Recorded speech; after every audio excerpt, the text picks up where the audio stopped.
Hello and welcome. Very, very good evening to everyone who's joined in, to all our News Laundry subscribers. It's a very, very crazy hot Delhi day. So I hope wherever you guys are joining us from, it's better than Delhi. We have with us today a very special guest, National Award-winning author, journalist, and film critic Anupama Chopra. And we're going to be discussing her book that came out in Jan. It's with me here. And the book is basically a collection of her writings on movies. Some of them are reviews, some of them are about artists and films that have left an impression on her, or events in her very long career of 25 years. You're a bona fide veteran. You're someone who's been in the business as a film journalist and seen mediums really evolve. Yeah. Now you've started Film Companion, which is super popular. It's got so many different interesting formats. How's it been like for you over all these different mediums, television, writing, and then of course an online, channel of your own? That's one of the reasons I've really, I'm still so excited about what I do, is because I'm doing versions of the same thing, but using very different muscles because the mediums have kept changing. So I was trained as a print journalist. I was with India Today for about 12 years, I want to say. And then during that time, also wrote the books, which was also kind of honing the writing muscle. I did a show for Star, which was, the front row, which was all this sort of massive glitzy set. And, that was like the kind of peak TV thing, because it was really plush. And from there, you go straight into the DIY world of being a digital journalist. What's your reviewing process like? I think our listeners and viewers would want to know, like, do you watch a movie, then take some time off, or discuss it with people, and No. So never have the luxury to take time off. Sometime, not okay. I won't say never. I think with streaming platforms, many now have started to assign screeners maybe a week in advance, so you get to really watch and think about it. Theatrical releases, mostly not. At the best, they'll show it to you on a Wednesday for a Friday release. My process is I know critics who don't watch trailers, who don't look at the film at all, so that they can go in with a complete sort of blank slate. But I like to be as informed as I possibly can be. So if it is a remake, I will go watch the original. I will read up interviews. I will watch the trailers. Then I go and watch the movie. I take copious notes while I watch it, some of which I don't understand, because I'm like, I've got a little light and I'm scribbling madly and trying not to look down, because then I'll miss something on screen. And then, afterwards I'm like, ye kya likha hai? Because it's just these squiggles.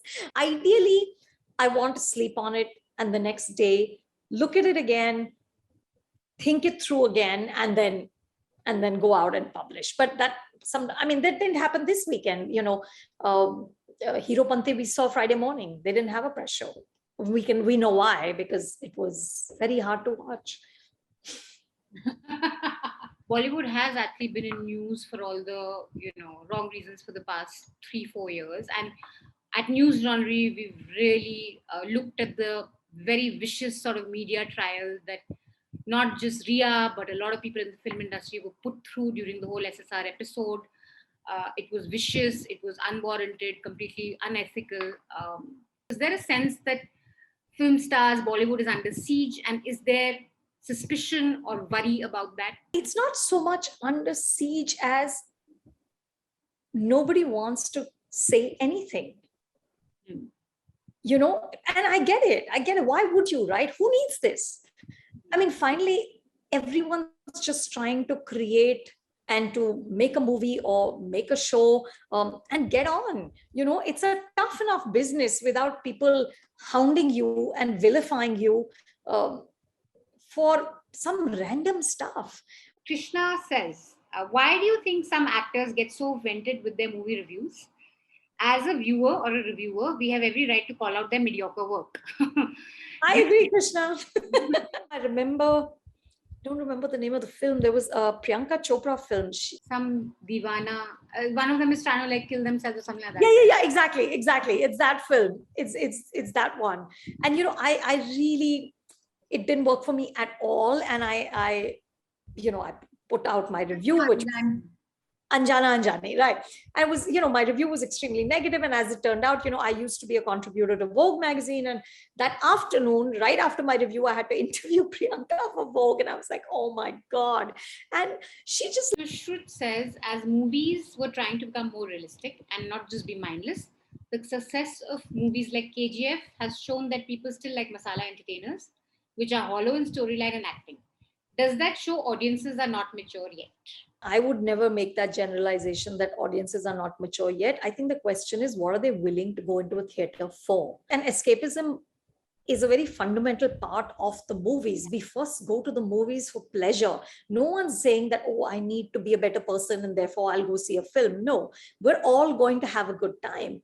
And maybe that's what we seek now after 2 years of being in our homes and being away from each other. Maybe what we want is 2 hours of just larger than life, visually dazzling spectacle. Remember, guys, William Goldman, who was one of the greatest screenwriters who ever lived, he wrote Butch Cassidy in the Sundance Kid, very famously said, in showbiz, no one knows anything. Which is a recent sort of masala movie that you enjoyed, which is probably in the KGF?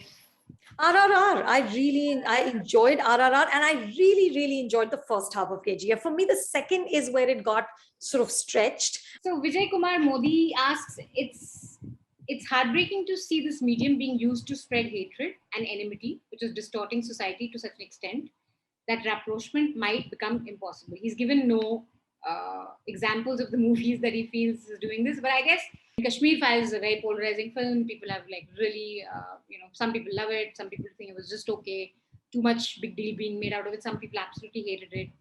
There are some articles now that talk about how the movie is being used to sort of polarize people.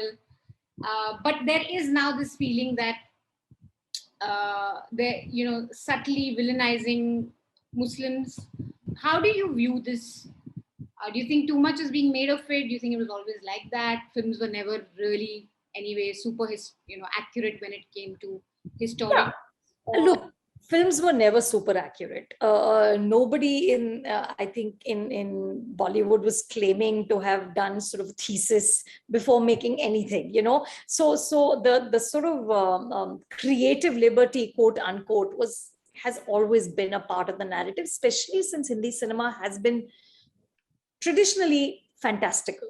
Currently, the films that have done well in the last couple of years have sort of been kind of very much flirting with that strident sort of nationalism. It's the mood of the country. I'd done an interview just when the pandemic had begun with Javed Saab and Shabana, and I'd said, I'd asked them, does it worry you? Are you concerned about the polarization within the industry? And they said no, because it's just gine chune log.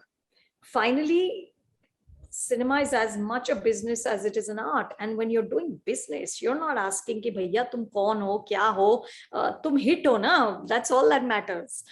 Mufat khoro, muft mein itna hi milega.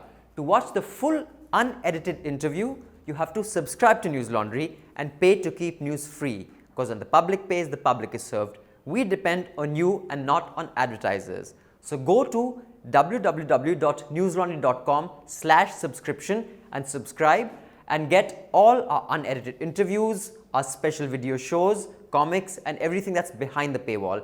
Remember, to subscribe to News Laundry, you pay just about 10 rupees a day. That's less than, a cigarette. And smoking is injurious to health. So subscribe and watch the full interview.